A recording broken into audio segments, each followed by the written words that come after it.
Guys, it doesn't matter if you're celibate, if they're not. If you're with somebody who let's put it like this. You can be celibate and you say you're not going to do anything, but if you have a partner or someone that you're with that they're sleeping around, they're not going to tell you that. But God's going to show you. You're going to figure it out. It doesn't matter if you're celibate, if they are not. They're not practicing that and they're out there sleeping around. The other thing, you may say, I'm in a committed relationship with this person. You're committed, but it's not a committed relationship if they're not committed.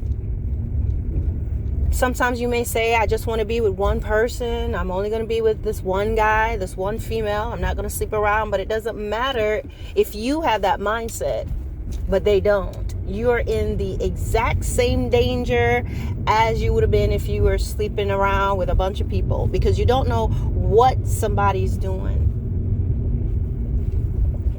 And guys, a lot of times their character, you're going to know. Very rarely do people get cheated on and get these STDs by accident. At some point, it's going to be revealed, but what do you do with that?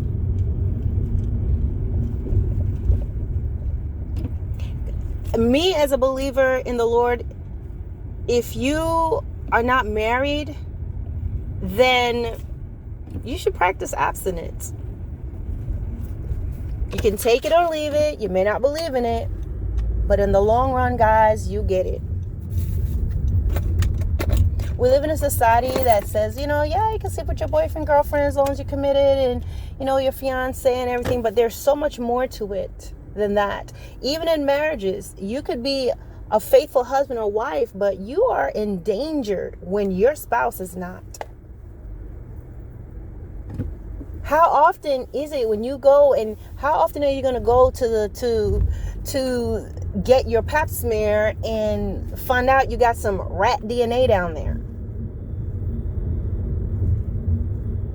How often are you going to live this life where you're taking care of yourself, your hygiene and everything, but yet and still you are constantly in a situation where you're just dealing with this person who's out there. You're taking care of yourself, but nevertheless, it's like you're walking around with a spice rack. Just all kinds of stuff going on down there. Mushrooms and gunpowder and smoke, bread, rolls,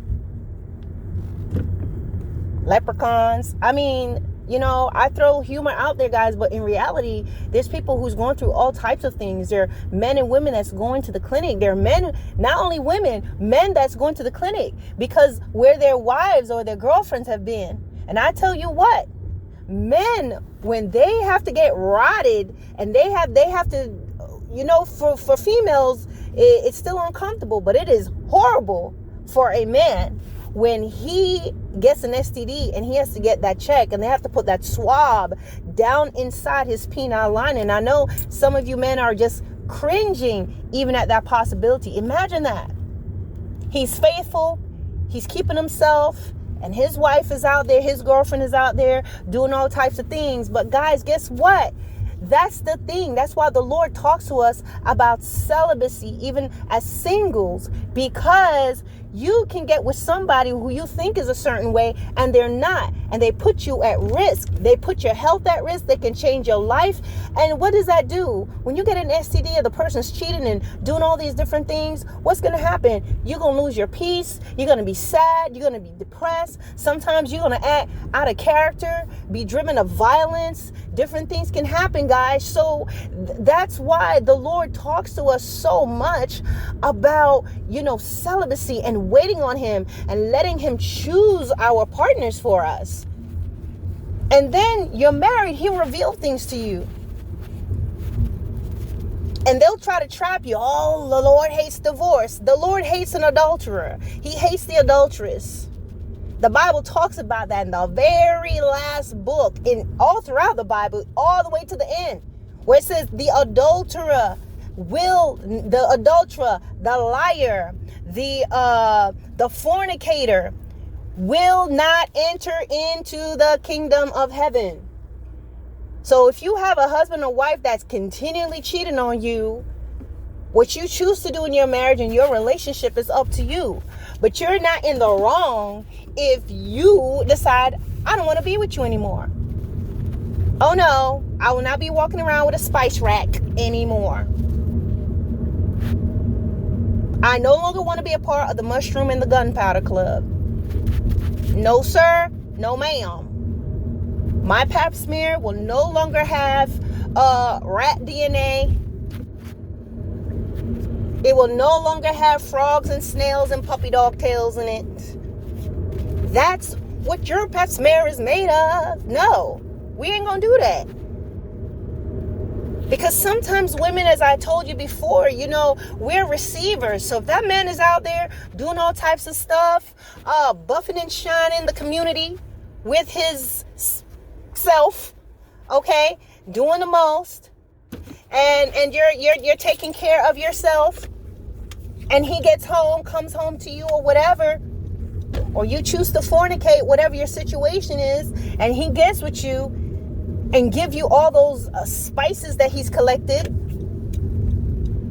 I mean, you're endangering yourself significantly.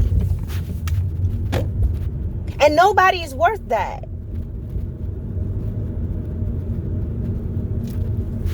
So I always say this, guys, even if you're in a relationship, if you're not married, just practice abstinence. If you have done everything already, what is there left when you get married? You've done it all. They're just going to be like, That's why they'll be like, let's just get married in jeans and t-shirts. There's just nothing to it because you've done everything already.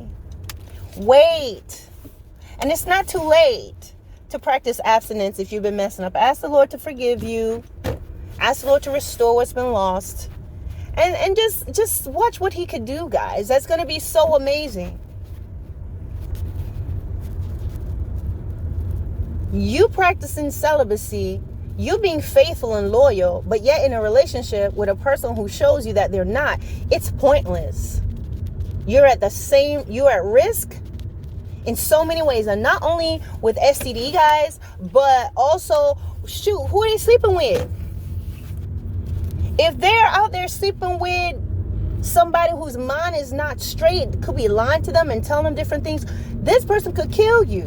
And in our society, that is not so far-fetched. This man or woman could be out there sleeping with bobcats and hyenas, assassins, pirates. Sleeping with the elderly. You just don't know what this man is doing. He's out there doing stuff, messing with someone who's mentally unstable. She's messing with someone who's mentally unstable. And they come and kill you. Enough of arguing on the phone with Mutt and Jeff, Bert and Ernie. We ain't got time for that. God wants to show you more than that. Big Bird and them rolling up to your house to argue with you, calling you on your job. No, that is ghetto fabulous. And that's not what we do. God wants to bring you up out of that. God wants to bring you up out of that type of that low-end behavior and associations. And no matter how old you are in your life, if someone is behaving that way, you pray and you seek God and you ask him to help you. Ask him to open doors for you where you can go, where you can start afresh, regardless of your age. Don't let anybody tell you, it's too late, you're too old, you might as well stay with me. No, I don't. I don't might as well do nothing. I'm going to stay with me. I'm going to stay with Christ, but I don't have to stay with you. And when you do that, you'll see when you're out of that environment and all that drama, you're going to see just how much more peaceful you are, how happy you are, even if they're not with you anymore. And guys, if you just wait, those of you that's single, wait. God knows what he's talking about. Our parents knew what they were talking about when they say wait. For those of you that have parents like mine, wait. Because it's just heartbreak and pain. But I just want to tell you, you practicing abstinence, you being faithful and loyal is not enough for a healthy relationship or a godly relationship. So take everything that I've spoken to you guys into consideration. Pray about it.